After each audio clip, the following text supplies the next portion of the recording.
এই মুহূর্তে আমি আছি বিনাদির বাড়িতে। এখানে এসে দেখি এক দারুণ ব্যাপার। এখানে মাচায় লাউ ঝুলছে, এখানে বালতিতে শসা, এপাশে আবার বস্তায় ক্যাপসিকাম, টমেটো, বেগুন, উপরে আবার ঝুলছে পুঁই শাক, ফুলকপি, মরিচ। কি নেই এখানে? এত কিছুর মধ্যে একটা ব্যাপার আমার কাছে খুবই ইন্টারেস্টিং লেগেছে, সেটা হলো এই চাষ পদ্ধতি। নাম তো জানি না। এই পদ্ধতির নাম টাওয়ার গার্ডেন।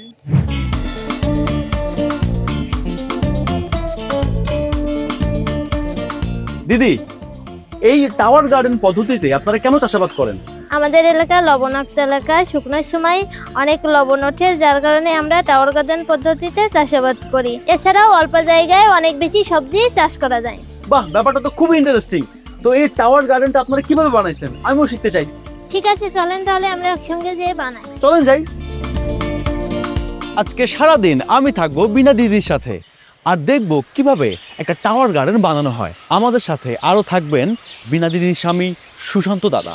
দাদা, এই যে এখন আমরা টাওয়ার গার্ডেনটা যে বানাবো, এটা বানানোর জন্য আমাদের এখন কি কি করতে হবে?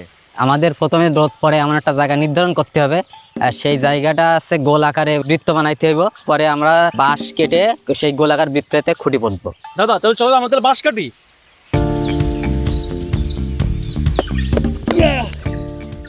ব্যাপারটা দেখতে অনেক সহজ মনে হলেও অনেক কষ্টের।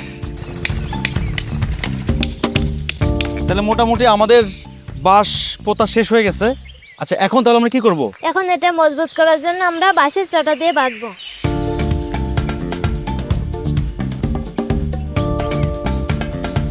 এখন এই বাঁশের খুঁটিগুলো খুবই মজবুত হয়েছে এবং এই বাঁশের চটাগুলো নিচ থেকে উপরের দিকে আরও কয়েকটা লেয়ার আমরা এখানে দিব।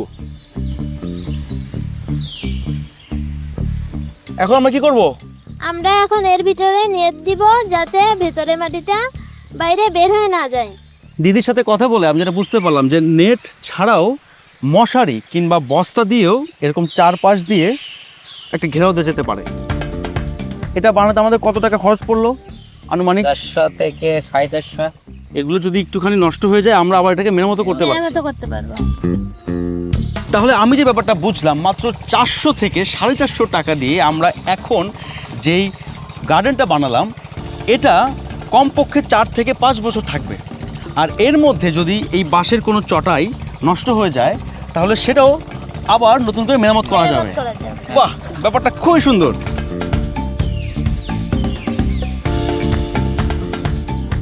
দিদি, এই অঞ্চলের মাটিতে নাকি প্রচুর নোনা, কিন্তু সেই নোনা মাটি আমরা এখন এই গার্ডেনের ভেতরে দিচ্ছি, কিন্তু এতে এই গার্ডেনের কোনো সমস্যা হবে না? এই মাটিতে আমরা প্রচুর পরিমাণে জৈব সার ব্যবহার করি। আচ্ছা।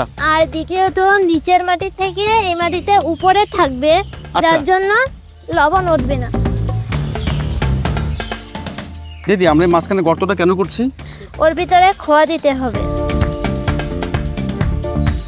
এই টাওয়ার গার্ডেনের মাঝখানে একটা গর্ত ছিল, সেই গর্তে আমরা কিছু ইটের খোয়া দিয়ে দিচ্ছি।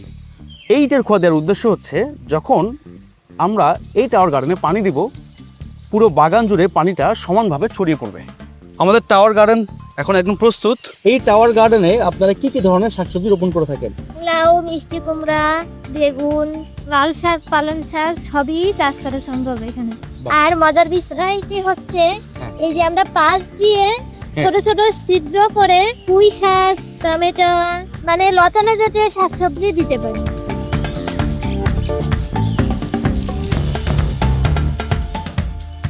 আজকে সারাদিন বিনা দিদির সাথে থেকে আমি যেটা বুঝতে পারলাম, খুবই অল্প জায়গায় এবং খুবই অল্প খরচে, এমনকি যেখানে বন্যার পানি ওঠে বা যেখানে মাটিতে লবণাক্ততা বেশি, সেখানেও চাইলে আপনি এরকম টাওয়ার গার্ডেন পদ্ধতিতে চাষাবাদ করতে পারবেন।